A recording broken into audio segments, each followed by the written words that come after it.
So now comes the Bohr's postulate, Bohr's atomic theory.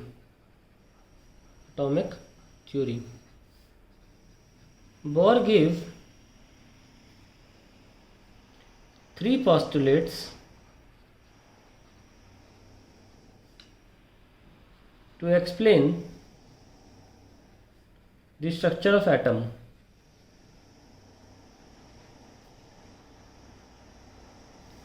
ठीक है, पहला पोस्टुलेट था there is a positively charged nucleus at the center of atom.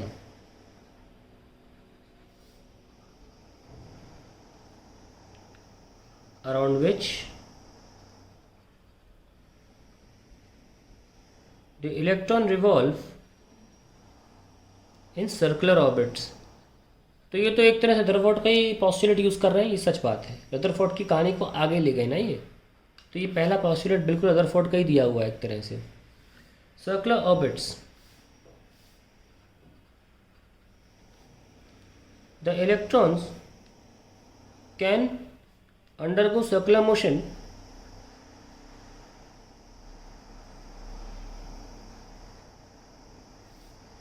due to the centripetal force provided by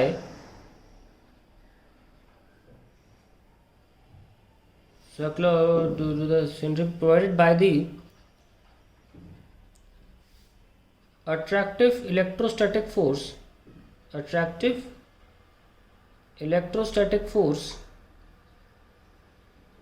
between nucleus and electron। तो एक तरह से उन्होंने ये बात बोली, पर एक बहुत इंपॉर्टेंट बात ये थी कि सेकंड पॉस्टुलेट ने उनकी बहुत बड़ी कमी को हटाया था रदरफोर्ड की। उन्होंने सेकंड पॉस्टुलेट जो लिखा, ध्यान सुनना, उसमें उसने क्वांटाइज कर दिया कि निर्धारित कर दिया कि एक पर्टिकुलर ऑर्बिट में ही इलेक्ट्रॉन रिवॉल्व करेगा। और वो निर्धारित इतना अच्छा था कि कोई क्वेश्चन ही नहीं कर सकता कि इसमें क्यों, क्योंकि उन्होंने ही बोल दिया कि इस ऑर्बिट में अपनी एनर्जी वो लूज ही नहीं करेगा, एक पर्टिकुलर ऑर्बिट में वो स्टेबल रहेगा, इसीलिए इसको बोलते हैं स्टेबल ऑर्बिट्स, वहाँ पर स्टेबल रहेगा। तो सेकंड पॉस्टुलेट क्या था, द इलेक्ट्रॉन, उन्होंने अपनी मर्जी से इसको, काफ़ी स्क्रूटेंजर और बाकी साइंटिस्ट ने भी काफ़ी इसको, इस पर प्रश्न चिन्ह लगाया था कि ऐसे कैसे आप चूज़ कर रहे हैं कोई भी ऑर्बिट, ये कैसे कह सकते हैं कि इस ऑर्बिट में एनर्जी एमिट नहीं करेगा अपनी, है ना। तो उन्होंने तो कह दिया। खैर, the electron will revolve only in those orbit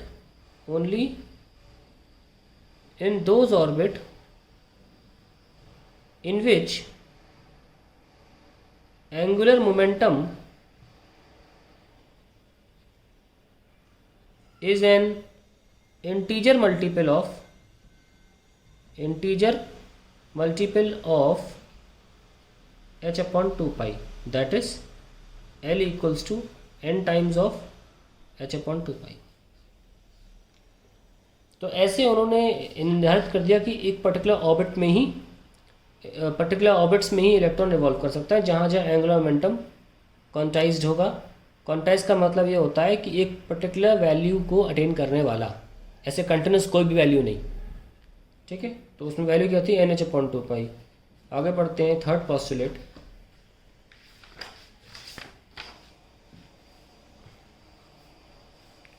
मान लीजिए कि ये लोअर एनर्जी लेवल है n equal to 1, higher energy level n equal to 2 है।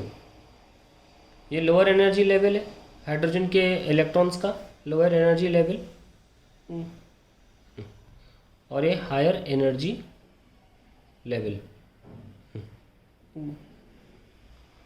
मान लीजिए इलेक्ट्रॉन यहाँ पे है, इसके पास कुछ एनर्जी है और इस ऑर्बिट में वो स्टेबल है। उन्होंने बोला ना कि वो उसी ऑर्बिट में रहेगा जहाँ वो स्टेबल है।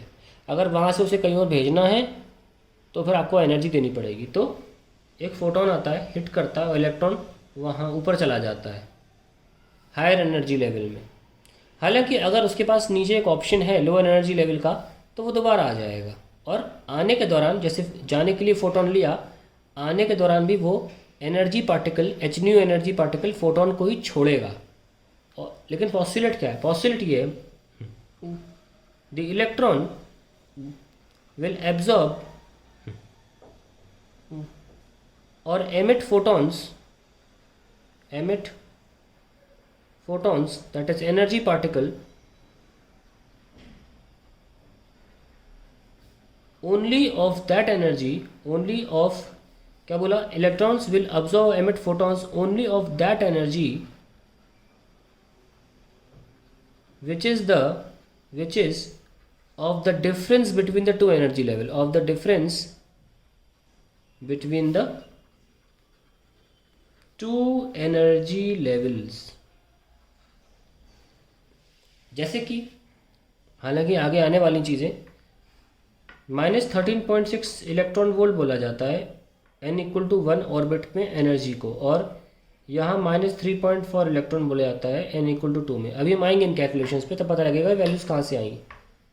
कहने का मतलब ये, मान लो इलेक्ट्रॉन यहाँ रिजाइड करता है, अब इन दोनों के बीच में फासला जो है वो 10.2 इलेक्ट्रॉन वोल्ट का है। ये तो समझा जा सकता है कि अगर आपने एक फोटोन भेजा जिसकी एनर्जी केवल 2 इलेक्ट्रॉन वोल्ट है, केवल 2, सपोज 2 का भेजा, तो ये समझा जा सकता है कि आप कह सकते हैं नहीं उठ के जाएगा, ये उठ के ऊपर नहीं जाएगा, ठीक है, आई एग्री टू दैट। पर अगर आप 12 भेजोगे और मैं बोलूँ ये तब भी नहीं जाएगा, तब एग्री करोगे आप? तब थोड़ा प्रॉब्लम है, क्योंकि लोगों का ये मानना है 12 में से 10.2 ले लेगा और 1.8 से ऊपर चला जाएगा। ये इलेक्ट्रॉन एमिशन नहीं हो रहा है। इलेक्ट्रॉन एमिशन में होता था ऐसा।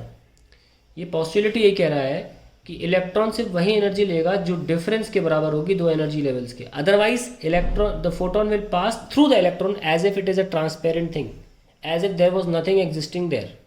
तो लिख लेते हैं इस बात को। इसका मतलब if a photon of energy higher और लोअर, कुछ भी हो, then the delta E, that is E2 minus E1, then photon will not be absorbed, will not be absorbed। तो यहाँ पे इन्होंने एनर्जी को क्वांटाइज कर दिया, यहाँ पे इन्होंने एंगुलर मोमेंटम को क्वांटाइज कर दिया। एंगुलर मोमेंटम क्वांटाइज हो गया, एनर्जी भी क्वांटाइज हो गई। एनर्जी क्वांटाइज होने से ये बहुत अच्छी बात आ गई कि एनर्जी स्पेक्ट्रम जो हाइड्रोजन का है वो भी एक्सप्लेन हो गया, क्योंकि स्पेक्ट्रम ऑफ हाइड्रोजन में कोई भी एनर्जी नहीं थी, कुछ डिस्क्रीट यानी कुछ सिलेक्टिव एनर्जीज ही वहाँ पे अटेन हुई थी। और यहाँ पे ये बात साबित हो रही है कि ये भी कुछ सिलेक्टिव एनर्जी ही लेगा, या अगर इलेक्ट्रॉन नीचे आएगा तो छोड़ेगा, तो इसका मतलब एनर्जी के कॉरेस्पॉन्डिंग वेवलेंथ भी होती है, तो इसीलिए वो कॉरेस्पॉन्डिंग वेवलेंथ ही मिलेगी। सारी कोई भी वेवलेंथ अलाउड नहीं है। ये बात बहुत अच्छी तरह साबित करता है थर्ड पॉस्टुलेट कि किसी भी ऑर्बिट में मूव करना is not going to be possible. He has said only those orbit will be possible for electron to move inside, या to have an orbital motion, इसमें angular momentum conserved है। और तीसरी बात ये कि इलेक्ट्रॉन जंप तभी करेगा, एक फोटोन को एक्सेप्ट तभी करेगा जब उतनी पर्याप्त डेल्टा ई उसमें दी जाएगी, और अगर नीचे उतरेगा तो भी वो उतनी ही एनर्जी एमिट करेगा जितनी डेल्टा ई के बराबर है, बीच में नहीं। यानी कि हमेशा एक अकेला फोटोन बाहर निकलेगा ज़रूर by the coming down of the electron, और ऊपर जाने के लिए इलेक्ट्रॉन रिक्वायर्ड होगा। ध्यान रखें, अगर यहाँ पे इसे सस्टेन करने के लिए कोई और चीज़ नहीं है तो ये जाके तुरंत नीचे आएगा ही आएगा, and hence we get a photon.